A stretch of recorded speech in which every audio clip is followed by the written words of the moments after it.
오늘도 값없이 베풀어 주시는 하나님의 끝없는 은혜를 누리며 승리하는 국민의 모든 분들이 되기를 소망합니다. 오늘은 순교자 기념주일로 지킵니다. 찬송가 311장 내 너를 위하여라고 하는 찬양의 가사가 떠오릅니다. 내 너를 위하여 몸버려 피 흘려 내 죄를 속하여 살 길을 주었다.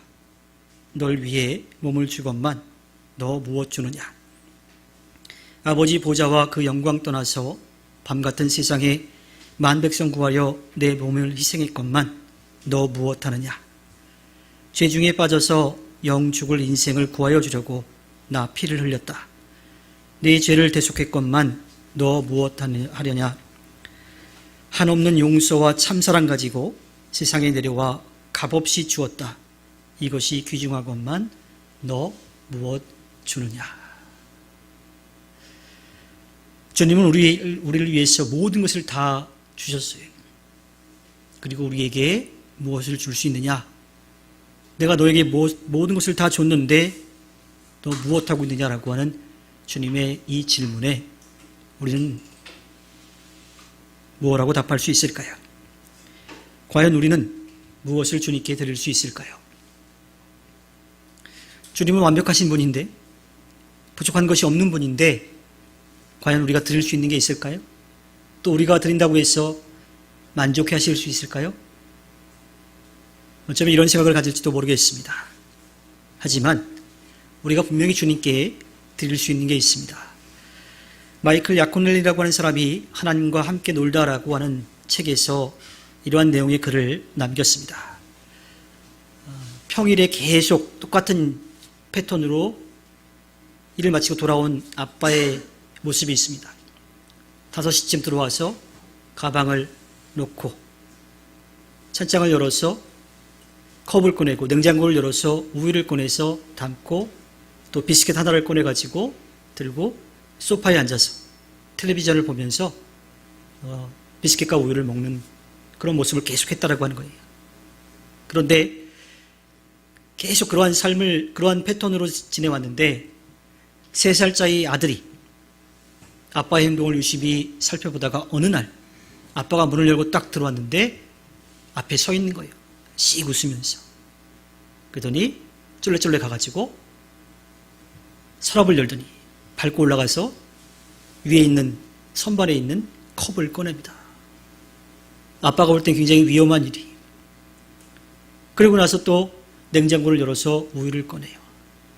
그리고 비스킷을 통을 열어서 비스킷을 하나 꺼냅니다.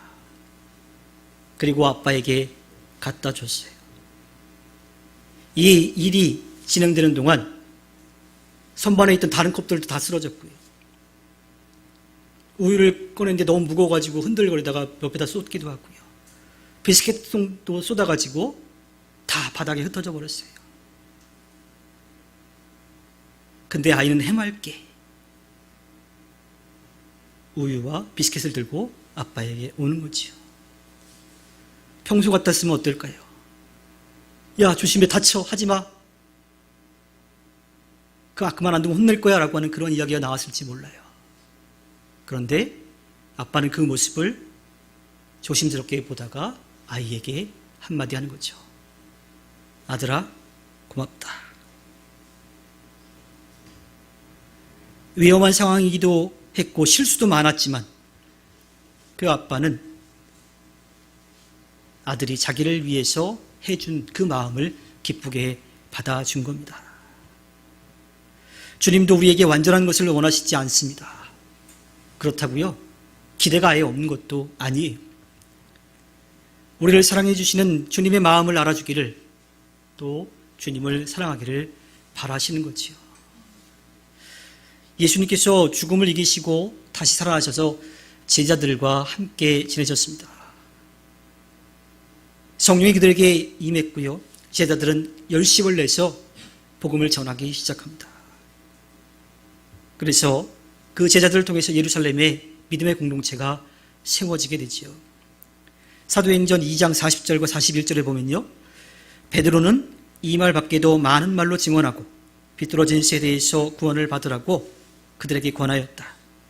그들의 말을 받아들인 사람들은 세례를 받았다. 이렇게 해서 그날의 신도의 수가 약 3,000명이나 늘어났다. 놀라운 역사가 일어나기 시작했습니다. 베드로가 예수님이 어떠한 분이신지를 전하기 시작했을 때에 많은 이들이 주님께로 돌아왔어요. 매번 3,000명씩은 아니었긴 했겠지만 적지 않은 수가 교회 공동체로 들어왔다는 것을 우리가 알 수가 있지요.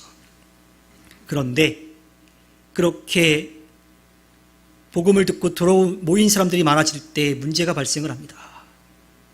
물론 그 이전에도 유대인들 사이에서 있었던 그 문제예요. 그것은 유대교 기독교인들과 또 헬라파 이 유대인들, 헬라파 기독교인들 사이의 문제였다라고 하는 거예요. 당시 이 예루살렘에는 계속 그 예루살렘에 살았던 히브리파 유대인들이 살기도 했었지만 나라를 떠나서 주변 나라에 살던 사람들, 그들이 다시 돌아와서 정착한 사람들이 있었어요. 그들을 헬라파 유대인이라고 불렀습니다. 그들이 헬라어를 사용했기 때문이지요. 다른 곳에 살다가 들어온 사람들이 있어서 유대인들 사이에서도 좀 갈등이 있었는데 그 문제가 교회 안에서도 일어나기 시작한 거예요. 특별히 교회 안에서 구제 활동을 하는 과정 가운데 이 과부들을 이제 도와주는 역할들을 했던 거죠. 근데 이 히브리파 유대인들과 또 헬라파 유대인들 사이의 갈등을 통해서 이 히브리파 과부와 헬라파 과부가 갈등이 생기기 시작한 거예요. 왜 그랬을까요? 예루살렘 공동체 안에 있으니까 히브리어를 썼겠지요.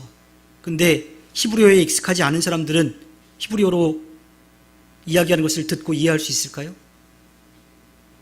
잘 이해하지 못했겠지요. 그래서 언제 몇 시에 어디서 어떻게 도움을 줄 거다라고 하는 것을 안내해도 히브리어를 잘 모르는 사람은 거기에 가가지고 그 도움을 받을 수가 없는 상황들이 된 거예요. 이걸 상대적으로 보면 어떻게 보겠습니까? 헬라파 유대인들, 헬라파 기독교인들, 또 그 과부들 입장에서는 어떻겠어요? 그게 얼마나 서운했겠어요? 특히나 밖에 살다가 이제 더 이상 살 수 있는 환경이 안 돼서 고향으로라도 돌아가자라고 들어온 사람들이 많았던 그 상황인데 그렇게 소외됐다고 생각했으니 얼마나 서운했겠어요. 그래서 그 갈등이 생기기 시작합니다. 그러는 과정 가운데 이 제자들이 지혜를 내기 시작합니다. 사도행전 6장 2절부터 4절에 보면요. 그래서 12사도가 제자들을 불러놓고 말하였다. 우리가 하나님의 말씀을 전하는 일은 제쳐놓고서 음식 베푸는 일에 힘쓰는 것은 좋지 못합니다. 그러니 형제자매 여러분, 신망이 있고 성령과 지혜가 충만한 사람 7을 여러분 가운데서 뽑으십시오. 그러면 그들에게 이 일을 맡기고 우리는 기도하는 일과 말씀을 섬기는 일에 헌신하겠습니다. 문제가 발생을 했는데 그 문제를 해결하라고 하는 거예요. 사도들은 복음을 전하는 일에 열심을 낼 테니까 교회 공동체 안에 이루어질 일들은 성령이 충만한 지혜가 있는 사람들 7명을 뽑아가지고 그 집사님들을 세워서 그분들이 할 수 있게끔 합시다 이야기한 거죠. 그래서 세워진 집사님이 7분이에요. 그 중에 한 분이 오늘 우리가 이야기 나눌 스데반 집사입니다. 사도행전 6장 8절부터 10절의 말씀을 보면요. 스데반에 대해서 이야기를 합니다. 은혜와 능력이 충만해서 백성들 가운데서 놀라운 일과 큰 기적을 행하고 있었다. 그때에 고레네 사람과 알렉산드리아 사람과 길리기아와 아시아에서 온 사람으로 구성된 이른바 리버디노 회당에 소속된 사람들 가운데에서 몇이 들고 일어나서 스데반과 논쟁을 벌였다. 그러나 스데반이 지혜와 성령으로 말하므로 그들은 스데반을 당해낼 수 없었다. 스데반 집사님이 어떠한 분이신지를 성경은 우리들에게 알려주고 있습니다. 사실은 어느 지역에 있다 왔는지 잘 몰라요. 어떠한 교육을 받았는지도 잘 모릅니다. 어느 지파, 어느 집안 사람인지도 몰라요. 그런데 그는 중요한 것이 지혜가 충만했어요. 성령이 충만했습니다. 또 그가 설교한 내용들을 쭉 살펴보면 구약에도 능통했고 또 하나 언변에도 굉장히 뛰어났다라고 하는 것을 우리가 알 수가 있죠. 이 리버디노라고 하는 이야기가 나오는데요. 노예였다가 해방된 이들을 가리키는 라티노라고 합니다. 아마 이들은 주전 63년 전에 벌어진 전쟁 때문에 밖으로 나갔다가 다시 돌아온 그러한 사람들일 거예요. 이들도 소위 말하면 외국물을 먹고 온 거죠. 그 당시에 철학들, 지식들을 많이 얻고 왔을 거예요. 어쩌면 그것을 자랑하고 싶은 그러한 마음도 있었을 겁니다. 그런데 스데반 집사를 당해낼 수가 없는 거예요. 왜냐하면 사람의 지식이 아니라 성령이 그에게 지혜를 주었기 때문이죠. 그런데 보통 사람들은요, 자기가 좀 부족하다라고 하는 것을 느끼게 되면 겸손한 마음이 돼야 되는데 그렇지 않습니다. 그래서요, 이 사람들이 스데반을 모함하기 시작합니다. 스데반이 모세와 하나님을 모독하는 일을 했다라고 공의회에 고발을 하는 거지요. 그 모함을 받은 스데반은 결국 공의회에 서게 됩니다. 어디서 많이 본 듯한 일이죠. 예수님도 십자가에 못 박히기 전에 이러한 비슷한 일을 당하셨어요. 아무런 잘못도 없는데 진리를 선포했는데 모함당해서 억울하게 법정에 서게 된 거죠. 어쩌면 스데반은요, 예수님처럼 고난받고 죽음을 맞이할 수도 있겠다라고 하는 두려움이 있었을지도 몰라요. 그런 것을 그렸을지도 몰라요. 그런데 스데반은 그러지 않았습니다. 사도행전 6장 16절에 보면 공의회에 앉아있는 사람들이 모두 스데반을 주목하여 보니 그 얼굴이 천사의 얼굴과 같았다. 억울하게 끌려왔으면 억울한 표정을 지을 수도 있고요. 그 억울한 표정을 통해서 자기를 조금 변호할 수도 있을 것 같은데 그렇지 않았던 거죠. 왜냐하면 스데반은 고통과 죽음의 두려움이 아니라 구원의 은혜에 대한 확신이 있었기 때문입니다. 그렇게 앞에 선 스데반에게 대제사장이 묻지요. 네가 이렇게 모함받은 게 사실이냐? 라고 묻습니다.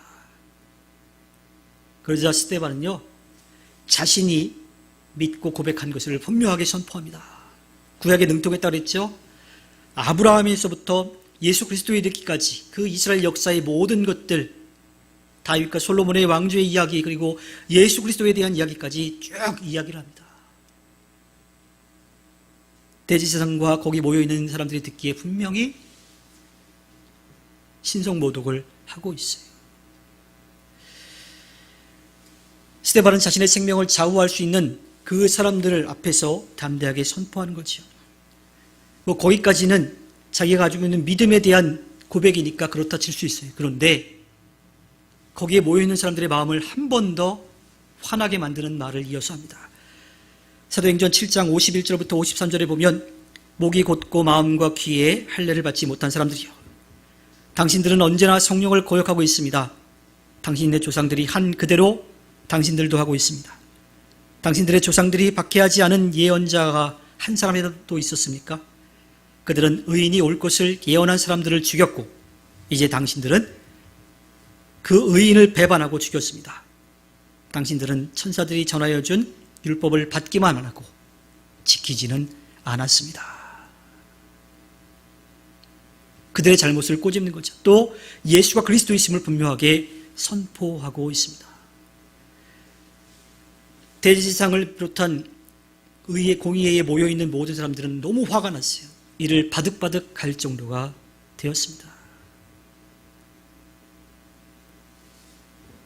그냥 그가 설교를 할 때, 그 구약의 메시지까지 선포할 때까지만 해도, 예수님에 대한 이야기 할 때까지만 해도 조금 참을만 했는데 자기들의 잘못을 들치어내고 당신들이 그렇게 잘못했다라고 꼬집어서 이야기하니까 그 참을성의 한계를 넘어선 거예요. 그래서 그들은 스데반을 죽이려고 합니다. 그런데 스데반은 멈추지 않고 한 걸음 더 나아갑니다. 오늘 우리가 함께 읽었던 말씀 가운데 7장 56절을 보면 보십시오. 하늘이 열려 있고 하나님의 오른쪽에 인자가 서 계신 것이 보입니다. 하나님을 보았다 그래. 하나님의 이름조차 거론할 수 없는 그들인데 감히 하나님의 이름을 거론하고 하나님을 보았다라고 이야기합니다. 더 이상 참을 수가 없는 거예요. 그래서 공의의 사람들은 스데반을 잡아서 질질 성 밖으로 끌고 나갑니다. 저는 이 대목에서 참 재밌는 것을 봐요. 이 유대인들, 이 공의의 사람들 정말 대단하다고 느낍니다. 왜냐하면요, 사람이 흥분하면요 눈에 뵈는 게 없어요. 감정적으로 확 나가버리게 되면 정말 큰 실수를 하게 되는 경우가 많거든요. 근데 이 과정 가운데도 이들은 율법을 지킵니다. 레위기 24장 14절에 보면요, 나 주를 저주하는 말을 한 그를 너는 진 바깥으로 끌어내라. 나에게 저주하는 말을 들은 사람들이 모두 그 자의 머리 위에 손을 얹은 다음에 온 회중은 그를 돌로 쳐라. 그러니까 성 안에서, 진 안에서 사람을 죽이는 것은 율법적으로 할 수가 없는 일이에요. 그러니까 그렇게 흥분된 상황에서 그를 돌로 치려고 할 때, 죽이려고 할 때, 그를 심판하려고 할 때 율법대로 그를 끌고 나가는 거지요. 이 대목을 보면서 참 이 사람들이 대단하다라고 하는 것을 느낍니다. 근데요, 스데반의 그 상황이 어땠을까요? 이 미시나에 의하면 돌로 쳐 죽이는 그 이야기가 나오는데요. 어떻게 하냐면, 장소에 대해서는 진 밖으로 나가야 되죠. 한 사람이 먼저 그 죄인의 머리를 잡고 숙인다 그래요. 그러면 다음 사람이 돌로 머리를 쳐서 쓰러뜨리는 거죠. 그리고 나서 모여있는 모든 사람들이 돌을 들고 죽을 때까지 던지는 거예요. 그 공포가 얼마나 컸겠습니까? 왜 공의회에 모인 사람들이 이렇게 막 화가 났을까요? 그리고 예수님은 그렇게 하지 않고 빌라도 법정에 넘겼는데 왜 스데반은 끌고 나와서 직접 돌로 쳐 죽였을까요? 어쩌면 예수님도 그런 것에 대해서 자기들이 당황했었는데, 그리고 자기들은 사법권이 없거든요. 판결은 내릴 수 있지만 사형을 집행할 수는 없어요. 그래서 예수님도 빌라도의 법정으로 끌고 갔던 거 아니에요. 근데 얼마나 화가 났든지 스데반은 직접 끌고 나간 거죠. 예수님이 그랬는데 스데반도 그러니까 한 번도 아니고 두 번씩이나 그러니까 더 화가 나서 그랬을 수도 있어요. 또 어쩌면 예수님은 되게 좀 높게 봤는데, 그래도 기적도 행하셨으니까 높게 봤는데 스데반은 낮게 봐서 그랬을지도 모르겠습니다. 여하튼 자신들의 자존심을 건드린 스데반을 가만히 둘 수 없어서 끌고 나갔죠. 이때 이 누가복음 기자는 사울을 깜짝 등장시킵니다. 사도행전 7장 58절에 그를 성 바깥으로 끌어내서 돌로 쳤다. 증인들은 옷을 벗어서 사울이라는 청년의 발 앞에 두었다. 사도행전 8장 1절에 사울은 스데반이 죽임당한 것을 마땅히 여겼다. 그날에 예루살렘 교회에 큰 박해가 일어났다. 그래서 사도들 이외에는 모두 유대 지방과 사마리아 지방으로 흩어졌다. 기독교의 반감을 가지고 있는 사울을 왜 갑자기 등장시켰을까요? 그렇다고 사울의 이야기가 시작되지도 않아요. 사도행전을 크게 앞부분을 베드로의 이야기, 또 뒷부분을 사도 바울에 대한 이야기로 그렇게 구분을 하는데, 베드로의 이야기 가운데 사울이 깜짝 등장하고 있습니다. 아마도 이 누가복음의 기자는 그렇게 예수를 믿는 자들을 핍박했던 사울이 주님을 만나고 난 다음에 완전히 바뀌어서 복음을 전하는 자로 바뀌었다라고 하는 것을 좀 강조해서 이야기하고 싶었던 것은 아닐까 하는 생각이 듭니다. 다시 스데반의 이야기로 돌아와 보면요, 이 화가 난 유대인들이 옷을 벗은 게 뒤에 이야기 나오지만 사실 옷을 벗었다라고 하는 것은요, 감정의 표현이기도 하지만 돌을 더 편하게 던지기 위해서 옷을 벗은 거예요. 그들의 옷은 원피스 같은 거라 여기 묶여 있어가지고 던지기가 불편해요. 그래서 돌을 던지기 전에 옷을 벗어놓고 그리고 나서 돌을 던지는 거죠. 그러니까 그들이 얼마큼 잔인하게 이 종교 재판을 행했는지를 알 수가 있어요. 그렇게 자신에게 돌을 던지는 사람들을 향해서 스데반은 기도합니다. 사도행전 7장 59절에 사람들이 스데반을 돌로 칠 때에 스데반은 주님, 주 예수님, 내 영혼을 받아주십시오 하고 부르짖었다. 억울하게 돌에 맞아 고통당하고 있는 과정 가운데에서도 주님께 기도합니다. 어디서 많이 봤던 거죠? 누가복음 23장 46절에 예수께서 큰 소리로 부르짖어 말씀하셨다. 아버지, 내 영혼을 아버지 손에 맡깁니다. 예수님처럼 기도한 거죠. 스데반이 그렇게 기도할 수 있었던 이유가 무엇일까요? 그럼 마태복음 10장 28절의 말씀처럼 몸은 죽일지라도 영혼은 죽이지 못하는 일을 두려워하지 말고 영혼도 몸도 둘 다 지옥에 던져서 멸망시킬 수 있는 분을 두려워해라 라고 하는 주님의 말씀을 붙들었던 거예요. 그렇기 때문에 그가 기도할 수 있었죠. 또 그는 거기서 그치지 않습니다. 예수님이 하셨던 기도처럼 그들을 위해서 또 기도합니다. 누가복음 23장 34절에 그때 예수께서 말씀하셨다. 아버지, 저 사람들을 용서하여 주십시오. 저 사람들은 자기네가 무슨 일을 하는지 알지 못합니다. 자신을 채찍질하고 자신을 조롱하고 십자가에 못 박여 죽이는 그들을 용서해달라고 기도했어요. 스데반도 똑같이 기도합니다. 사도행전 7장 60절에 그리고 무릎을 꿇고서 큰 소리로 주님, 이 죄를 저 사람들에게 돌리지 마십시오. 어떻게 이렇게 할 수 있었을까요? 그러니까 스데반에 대한 이야기를 처음에 할 때 그가 성령이 충만한 자라고 지혜 있는 자라고 그렇게 성경이 들려준 것을 들었습니다. 스데반은 그렇게 성령이 충만한 자였기 때문에 예수님처럼 기도할 수 있었고요. 또 죽음을 두려워하지 않았던 겁니다. 누가는 스데반이 이 말을 하고 잠들었다라고 이야기를 합니다. 잠들었다. 잠이 든다라고 하는 것은 사실은 성경에서 죽음을 비유적으로 뜻하지요. 이스라엘의 왕들도 다 잠들었다 그러면 죽었다라고 하는 뜻이에요. 헬라어에도 몇 가지 잠들다라고 하는 뜻, 또 그 죽음을 뜻하는 말들이 있는데 누가는 아주 고의적으로 잠들었다라고 하는 그 표현을 에코이메데라고 하는 말을 쓰는데 실제로 잠들었다는 이야기예요. 잠들었다는 건 뭐예요? 깨어날 거라는 거죠. 다시 깨어난다라고 하는 것을 분명하게 이야기하고 있습니다. 비록 스데반은 믿음을 지키다가 육체의 죽음을 맞이했지만 주님이 다시 오실 그때의 신령한 몸으로 깨어날 것, 그리고 영원한 하늘나라에서 믿음의 사람들과 함께 살아갈 것을 누가복음 기자는 분명하게 이야기하고 있습니다. 그런데요, 스데반의 이러한 죽음을 보면 좀 허무하다는 생각이 들지 않습니까? 아니, 그렇게 성령이 충만한 사람이 복음을 증거하기 위해서 자기의 목숨까지 내어놓던 그 사람이 그렇게 돌에 맞아 죽는다라고 하는 것 좀 억울하다고 생각하지 않으세요? 좀 허무하다고 생각하지 않으세요? 주님은 그 상황 가운데서도 놀라운 역사를 나타내십니다.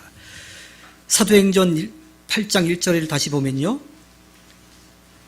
사울이 스데반이 죽은 것에 대해서 마땅히 여겼다라고 그러고 그날에 예루살렘의 그 교회에 큰 박해가 일어났다 그래요.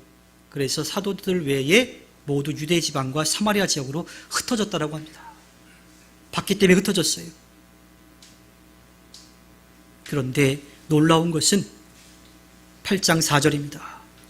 그런데 흩어진 사람들은 두루 돌아다니면서 말씀을 전하였다. 어떻게 이런 일이 일어날 수 있을까요? 예수님이 죽는 거 봤어요? 스데반이 죽는 거 봤어요? 박해가 일어나서 흩어져서 도망가서 흩어졌어요. 근데 그때 숨어서 가만히 있는 것이 아니라, 무서워 벌벌 떠는 것이 아니라 오히려 더 담대하게 복음을 전하고 그렇게 흩어진 결과로 인하여서 주변의 교회의 공동체들이 생겨나기 시작했다라고 하는 겁니다. 스데반의 죽음이 헛된 죽음이 아니라 순교였기 때문입니다. 어떤 분이 순교에 대해서 이렇게 말씀을 하십니다. 순교는 소망의 끈을 붙잡고 마지막까지 하나님의 살아계심과 도우심을 확신하며 허무와 절망을 뛰어넘어 다함 없는 책임과 성실함 가운데 맞이하는 것이다라고 정의하고 있습니다. 끝까지 믿음을 지켰을 때 하나님께서 그 믿음을 지킨 것에 대한 아름다운 연회를 주신다라고 하는 거예요. 그냥 죽음을 맞이한 게 아닙니다. 믿음으로써 자신에게 주어진 사명까지 감당한 거죠. 제가 이 이야기는 좀 조심스럽긴 한데요.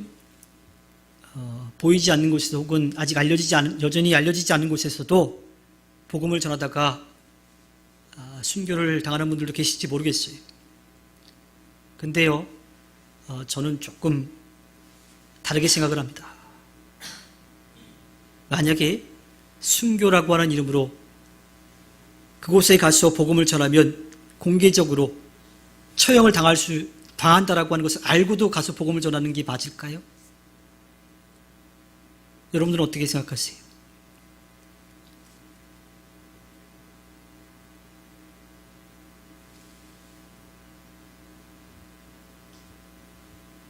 지금 상황에서 그러한 순교를 하나님께서 원하실지 이건 한번 좀 생각해 볼 필요가 있을 것 같습니다.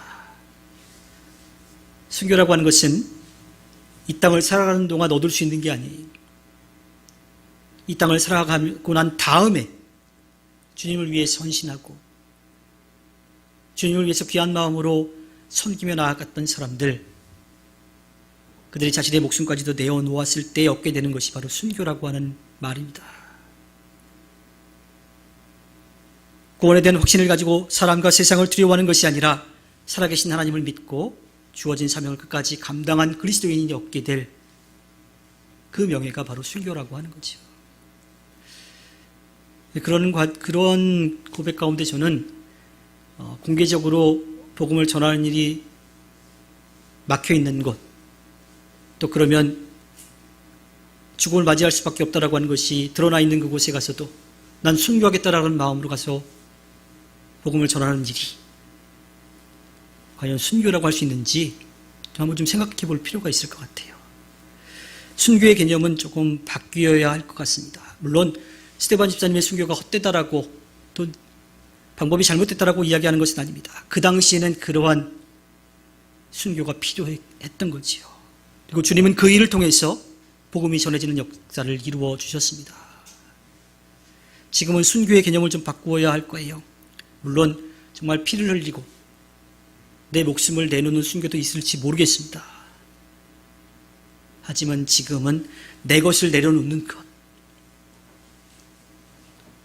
내 것을 얻기보다 주님의 뜻을 이루기 위해서 내가 섬기고 희생하는 것, 그쪽으로 우리의 순교의 개념이 바뀌어야 하지 않을까 생각합니다. 가톨릭 신부가 순교에 대해서 이런 이야기를 합니다. 그리스도에 대한 증언, 사랑의 증언, 벗을 위하여 목숨을 내어놓을 수 있는 용기, 이것은 자신의 소중한 것을 포기할 수 있는 용기라고 이야기하는데요.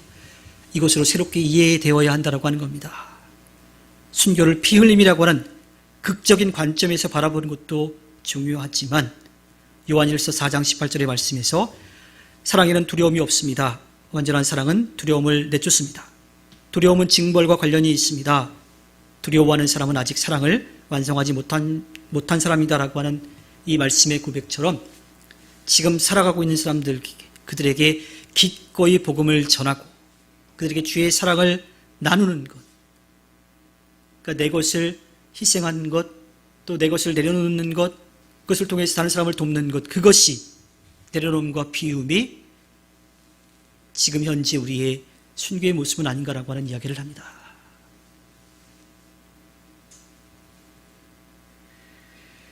스데반의 순교는 당시에 복음이 예루살렘을 넘어서 온 유대와 사마리아 땅끝까지 이르러 그 복음이 전해지는 데 일조했습니다. 물론 그 이후에 사울도